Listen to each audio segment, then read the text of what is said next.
So without further ado, welcome to the show, Dr. Hauser. So glad you could join us. Well, thank you very much. Very happy to be here. Yes, thank you very much. Thank you so much. And so I think that, this is Breast Cancer Awareness Month, and we need to, start off maybe with talking a little bit about some of the work that you do at Hartford Radiology.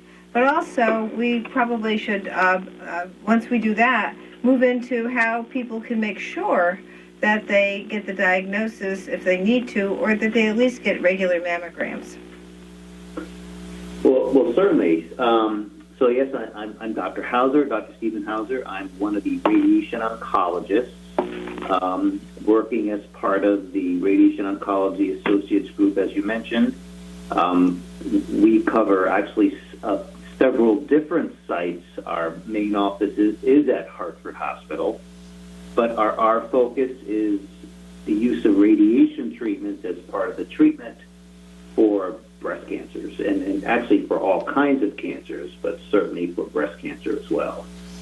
Exactly, and so that is great. So the next thing I think that is really important for people to know is that it's really important for everybody to get their regular mammographies having to do with breast cancer, and there's different types of diagnostic services, starting out with a mammogram, which may or may not be able to connect people with the with a proper diagnosis, because as we know now, because of the work that we've done over the years, if you have dense breast tissue, there may be other diagnostic services that you have to have the doctor and you work together to obtain.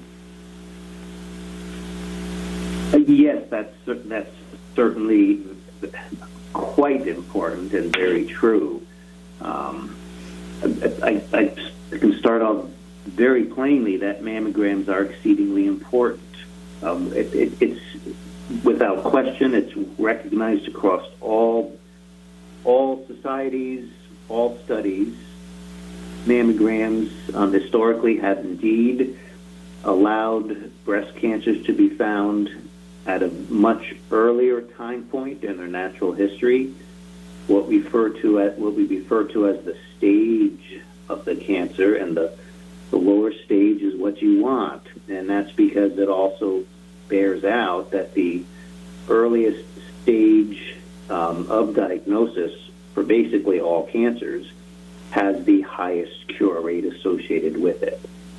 And indeed, mammogram imaging, mammogram screening has been found to pick up cancers at earlier stages, as I mentioned, and as a result, has been shown on several studies to lead to improved overall cure rates and survival for women who undergo regular mammogram screening. So that's without question, that's important to be doing.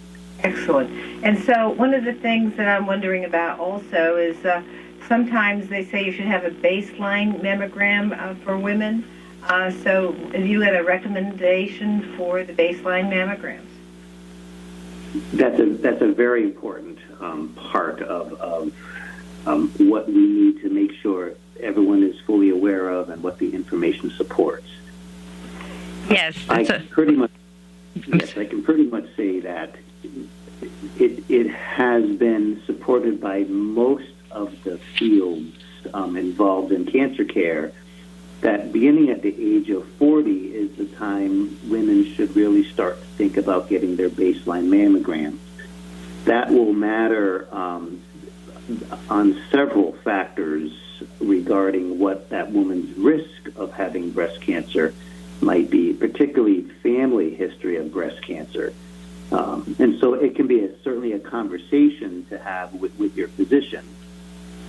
There have been some slightly different nuances from many of the different organizations as to how exactly that should proceed. But everyone does pretty much agree that at the age of 40, you should begin the process of having that conversation with your physician. If there's a history of breast cancer in the family, it might even be an earlier age. Could that be true? You certainly can begin that process of that conversation.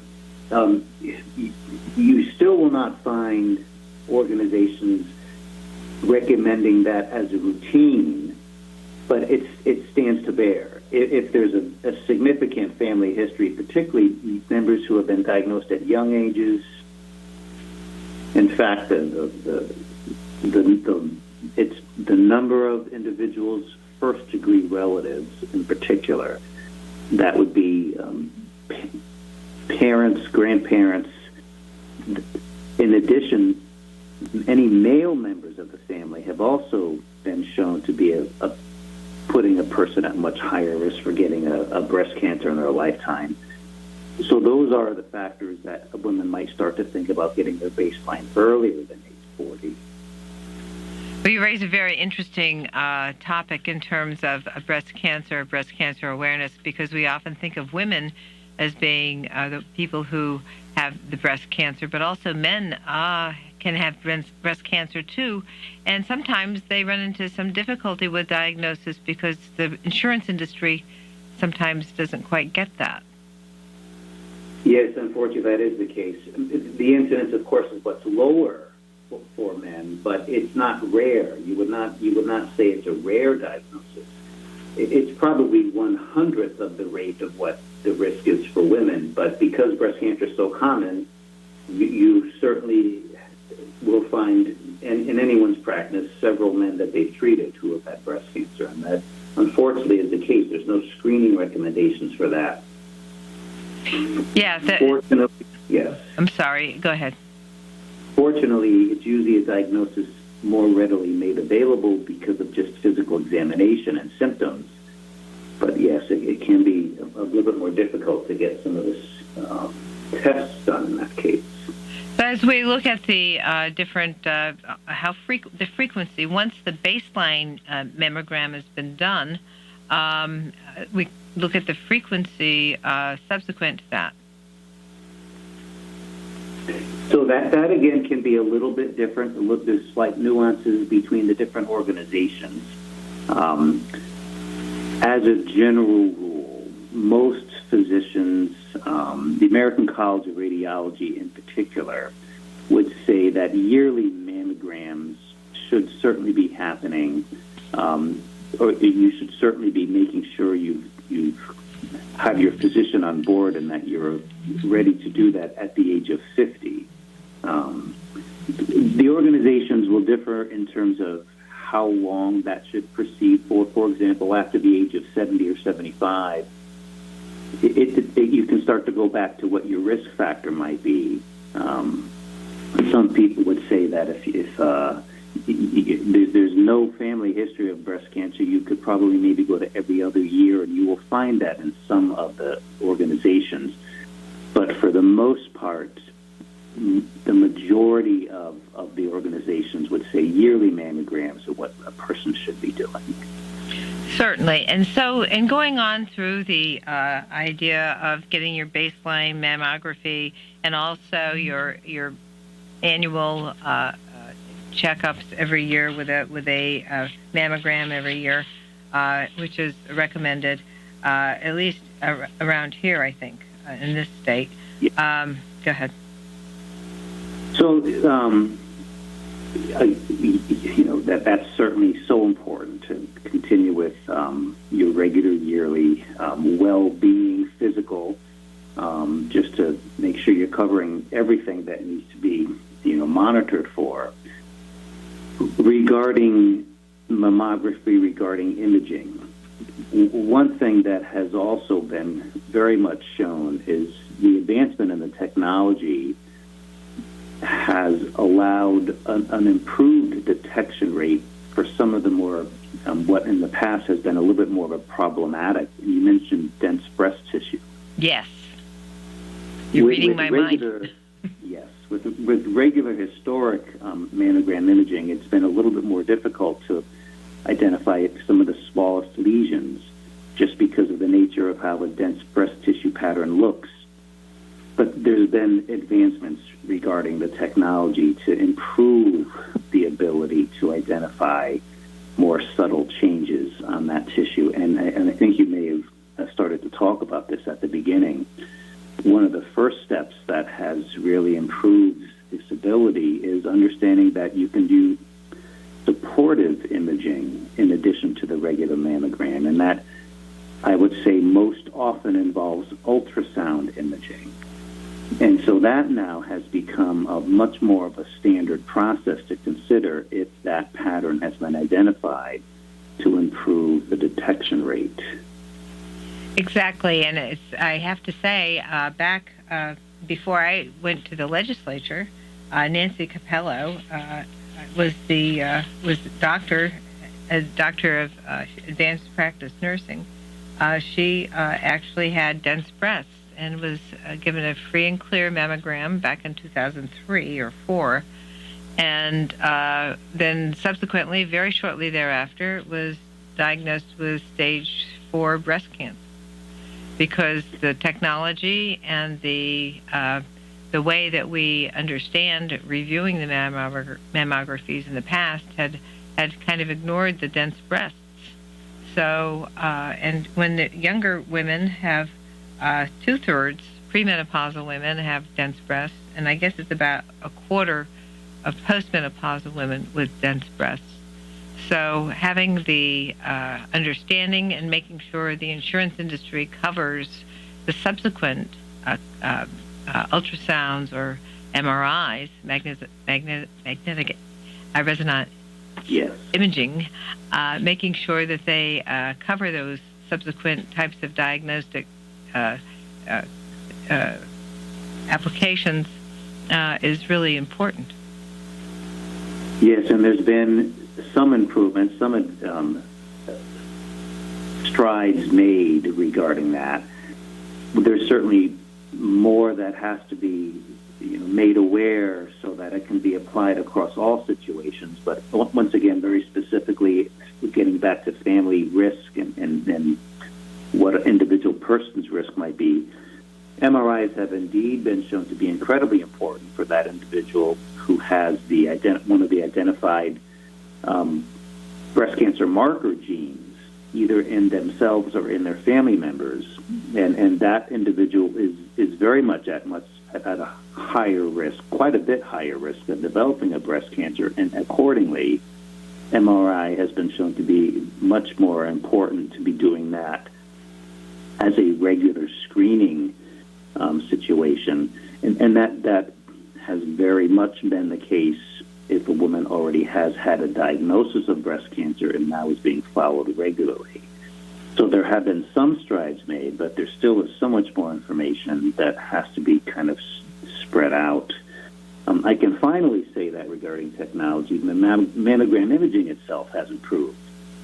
The technology that allows what we might refer to as a tomosynthesis technique, or a computer-assisted three-dimensional imaging process, that technology has now been applied to regular mammogram imaging, which really affords the radiologist to sort of get a layer-by-layer view of the breast tissue, which has indeed improved their ability to detect some smaller lesions if there's a dense breast pattern. So there's been advancements regarding the technology regarding this.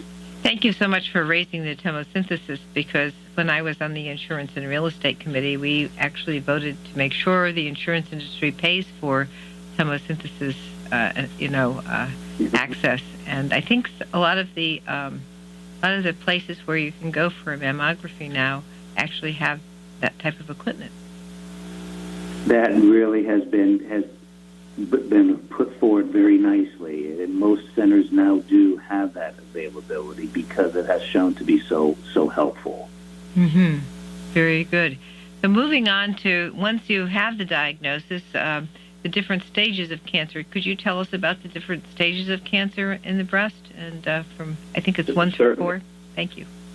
So the concept of staging, what I often like to state to someone is it's almost our code for ensuring that the correct treatment is being applied to the situation that we have. That's sort of the rationale behind having a staging system in the first place.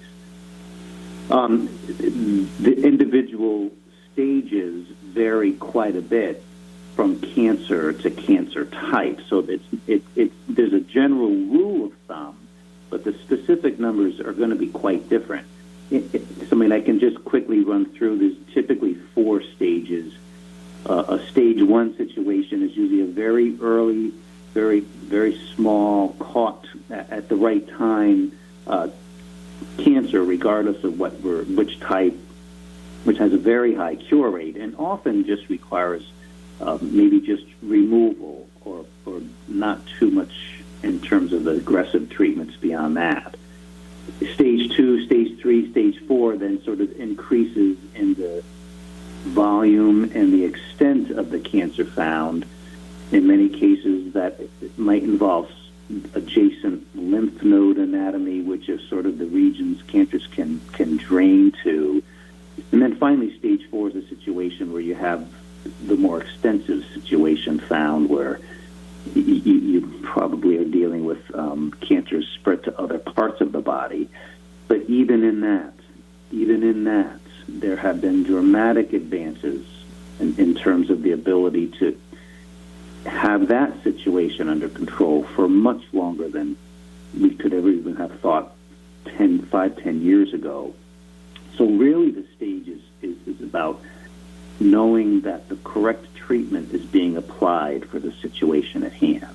Oh, that's very interesting and very well put, because I never really put that together. When you read about it, you read about the different stages, and you know approximately maybe the difficulty the patient may face, but that's a nice way to understand what the stages mean and the application of the different types of treatment. So when you have the surgery, you may also have a situation where, we could explain a little bit about the different problems with why you have a cancer cell in the first place. Maybe that would help people understand a little bit more about it. You have the cell protein that doesn't have an enzyme that fights the cancer. Is that right? So this actually is really getting to the new frontier of what we now have available, which I'll hopefully we'll get to a little bit further down the line. But understanding the molecular steps, the process of how a cancer forms in the first place, that really is unlocks the most important things we need to know about this whole process. With that information, it has allowed this immunotherapy, this whole field of immunotherapy to now have become developed, which, just very, very directly is the reason why in some of the more advanced situations, like a stage 4 diagnosis, those agents in particular have had huge strides in having that cancer under control. So the molecular basis of this, that's a whole career's worth of information to try to understand. The general concepts are a normal cell functions and grows correctly because its DNA is working properly with all the genes in their normal state. A cancerous cell basically has had, in pretty much all cases, numbers of these genes mutated. What we don't know is it a process of several getting altered at once? Is it one important one getting altered, which then leads to the mutation of several genes in the DNA? But that's sort of the idea of how a cancer begins. There's a mutation in an important gene that would otherwise keep the cell growing normally. And learning that, and learning all these different, oh my goodness, there are so many different cascades and so many different protein systems that have been learned. You can generate either antibodies against the mutation or the ability to correct the alteration, which fortunately has indeed allowed cure rates to improve or control rates to improve. So that's an incredibly important part of the field of oncology that we've only scratched the surface of. And you can certainly appreciate that when you go to some of these cancer meetings, and it's just exponentially increasing how there's new agents being identified constantly as we're learning more and more about this. This is wonderful information, and I wanted to just kind of set the stage for the different types of treatments. But right now, we're going to stop for a minute and have our sponsors pay for the show, and we will be right back after these messages with Dr. Hauser talking to us about all the kinds of things that we need to know about breast cancer, and this is Breast Cancer Awareness Month, so we will be right back after these messages. Thank you so much. He is a radiologist with the Hartford Radiation and Oncology Associates, and thank you so much, Dr. Hauser, for being with us. And we're talking about breast cancer. We're talking about what you can do, how you can, if you have a problem, then you can, we're going to talk about that next. But first of all, we were talking about screening, making sure that you go and get your regular mammographies every year. And also, if something is detected, we're going to talk a little bit about that now and what some of the things are that we can do to make sure that you can have a positive outcome with that type of detection. So thank you so much, Dr. Hauser, for being on the show. And we were just setting up the discussion a little bit about the different types of stages of cancer, and now we can talk a little bit more about what the treatments are for stage 1 through 4. So we could start with stage 1, which is it's all contained within that one particular area. My definition, you can correct it. That's pretty much the case, yes. That's what a stage 1 situation would apply. And for breast cancers in general, surgery is pretty much the important step to attain a very high cure chance. In general, surgery would typically be the first step in the treatment process. Once all the imaging and testing has completed, the surgeon would then have a very good understanding of what the clinical stage is, and that's based on the results of all the tests initially. Surgery then would proceed. Now, there's been tremendous advancements in surgical techniques and understanding of what specifically should happen. What we've learned may not have to be quite so extensive. So there's been a tremendous advancement in understanding those concepts. One thing surgery then gives us is sort of what we call the pathologic stage.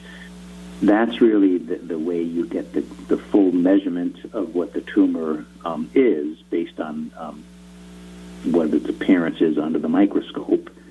And also in terms of the technique that I mentioned, ensuring that we have either a stage 1 situation where lymph nodes are not involved by the way the surgeon would sample those lymph nodes.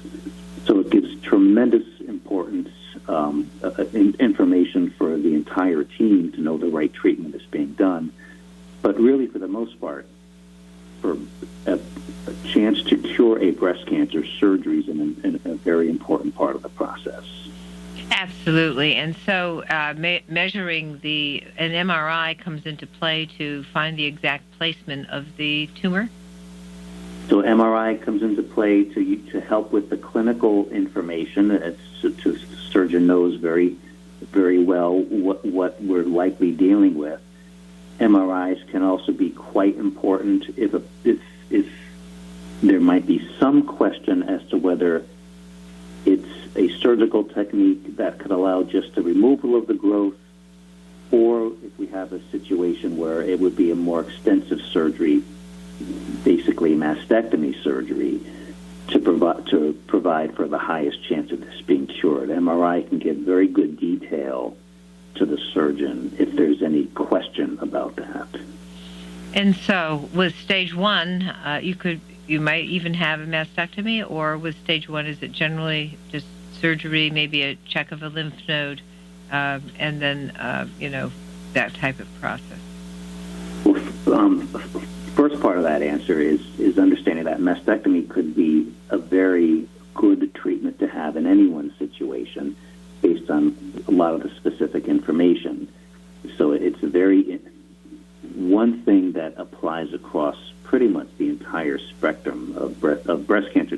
treatments in particular, is the fact that it's now a very individualized concept.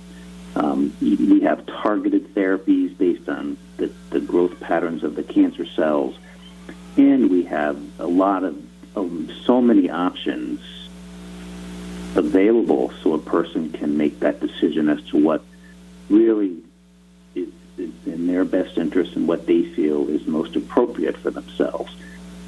So, for example, a person could certainly elect to have a mastectomy surgery for a stage 1 situation. One of the benefits of doing that would be to state that you may not have to worry about anything like radiation treatments afterwards. And there's been another significant advance in the plastic surgery field in allowing outcomes to be much more appealing than what historically may have been the case several decades ago. So now we have so many options available to each person in terms of what makes most sense for them to do. So that's sort of a general statement about mastectomy surgery. But of course, we also have situations where if we for whatever reason, it would be difficult to just remove the growth from the breast tissue, then in that case, mastectomy surgery would be the alternative that you would have to be talking about. So when you get to stage 2, are we still in a similar situation to stage 1, or has the situation changed a little bit where there might be some type of spread of the cancer? So in general, the higher stages usually then would mean making sure that you have all the treatment fields available to have that very good chance of being cured. So as we start advancing in stage, it's basically two main factors: the size of the tumor and whether there's lymph nodes involved. We can unfortunately have a case where the size of the tumor may be such that it just would not be feasible to remove it from the breast tissue for all different situations or anatomical constraints, or making sure that we're having the highest chance of getting it cured. So the size dictates that situation. Lymph node involvement is part of the staging categories as well. Lymph node involvement doesn't really per se dictate mastectomy versus growth removal, but it has a tremendous impact on the subsequent decisions about what treatment should then proceed after the surgery has happened. So that's very interesting. Is that the kind of analysis that just is a little bit more and more as you get to stage 3 and then stage 4? Yes, for stage 3 situations, you pretty much are stating that we have the more advanced case that really should be incorporating the systemic therapies. Our medical oncology colleagues are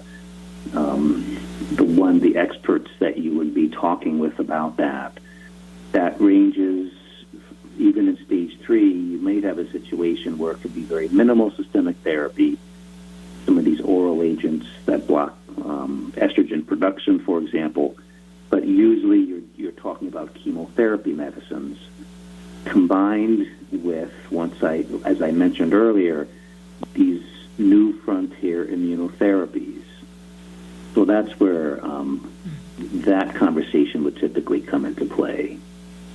So moving on to the different types of cancer, there's the estrogen, progesterone, and then the HER2 proteins. And you even see the ads for that, for medications for some of those on TV.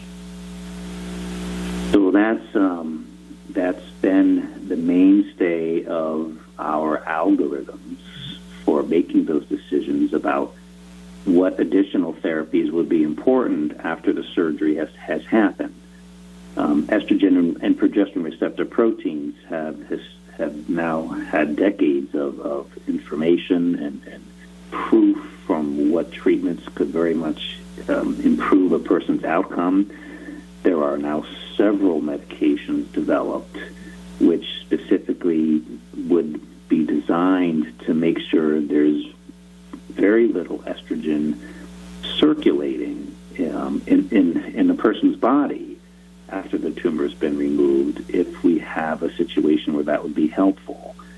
So there's that knowledge has been around for quite a long time, and once again, there's been tremendous advances in having medications more and more effective in doing that. The HER2 protein is a bit more recent. It's proved to be incredibly important for us making our decisions. This is actually really the new frontier in terms of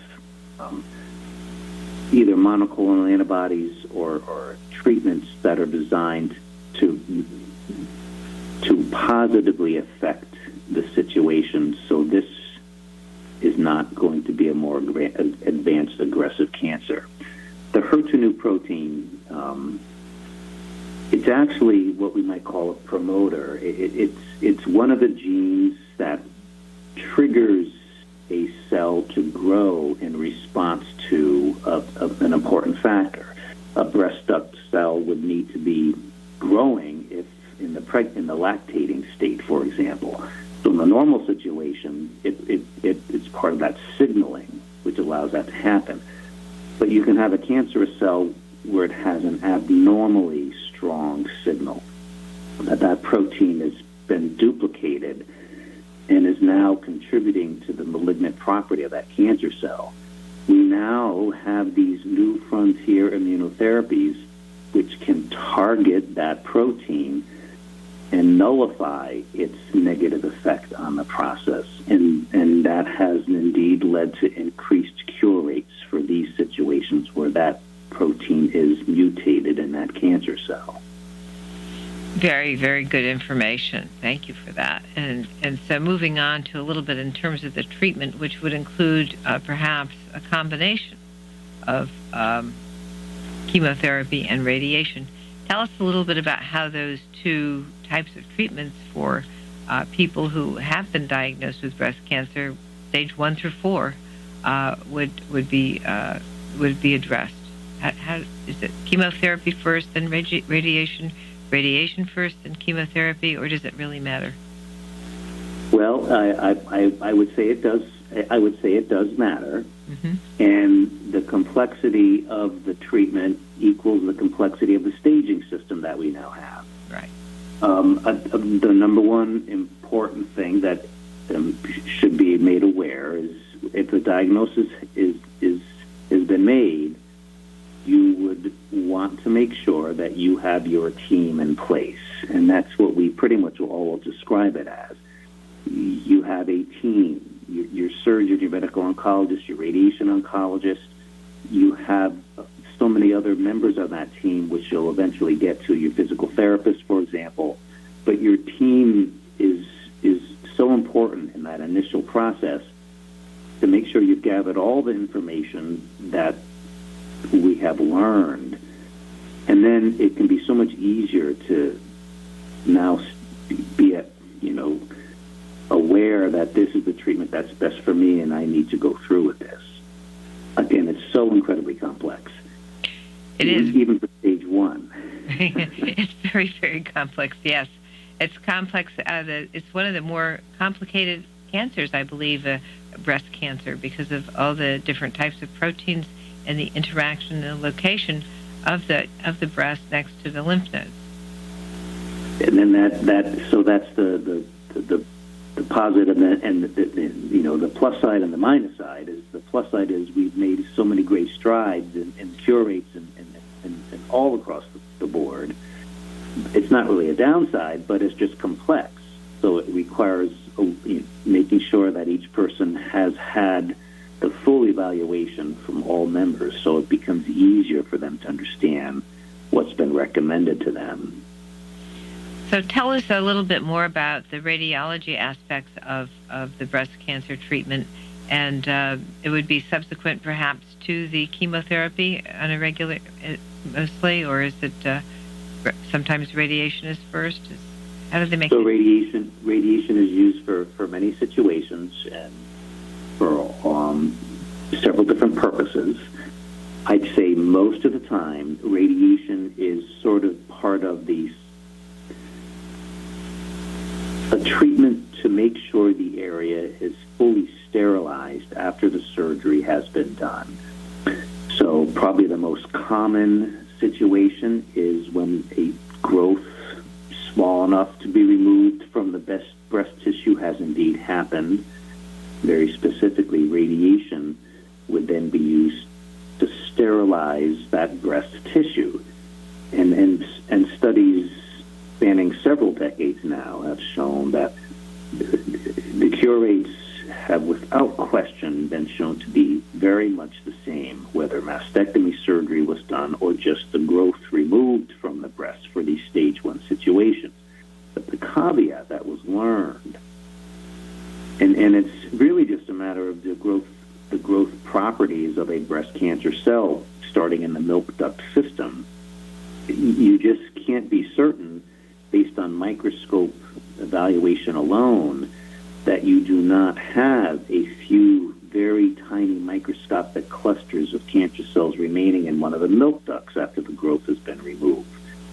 And what's been learned is using radiation to sterilize the milk duct system primarily has been the answer for having that same cure rate that mastectomy was giving previously. So that's probably the most common situation radiation is used for. But after mastectomy surgery, if it's a more advanced stage, the same thing applies there too. You still, in many cases, can't be certain that you've got every last potential stray cancerous cell removed at mastectomy surgery. And there are several situations that we learn which can predict what the risk of that might be. But if it's a higher risk situation, radiation would then be used to sterilize basically the skin structures, the lymphatic channels, and so forth, to improve the odds of getting that cured. So those are the two, probably the most common situations we would use radiation for. That's excellent information. And just following up on the idea of the lymph nodes, lymphedema is one of the things that many people who have had maybe a large number of lymph nodes removed, or it's had some maybe even with one lymph node removed, just as a matter of testing in certain breast cancer surgeries. So lymphedema is something that can cause the arm to get very large without the proper treatment subsequent to the surgeries. And I just wondered if you had some information for people who may be just recently having, surgery, or actually noticing maybe a change in the arm of the area where the breast cancer was. Well, certainly, and this is such an important topic. As I kind of mentioned earlier, there have been great strides in all the fields of cancer management, and this is really where there have been so many strides in the surgical management identified. So going through history, most surgeries several decades ago, 60, 70 years ago, were very extensive. And it was just the current state of information of the world, basically, thinking that very extensive surgery, including very extensive removal of the lymph nodes, had to be done to have a high chance of getting a cancer cured. And that experience showed quite directly that very extensive surgery under the arm can cause significant lymphedema. Lymphedema is a chronic, basically a permanent condition, in that situation, permanent, where you have tremendous swelling of the arm, and the symptoms from that, the heaviness, the pain that can be associated, is just so debilitating.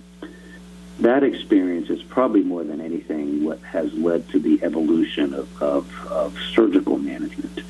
Understanding how much of a significant side effect that can be, the strides made regarding understanding what really needs to be done, how extensive a sampling of these lymph nodes have to be, has greatly led to the improvement in the overall quality of life results after our treatments.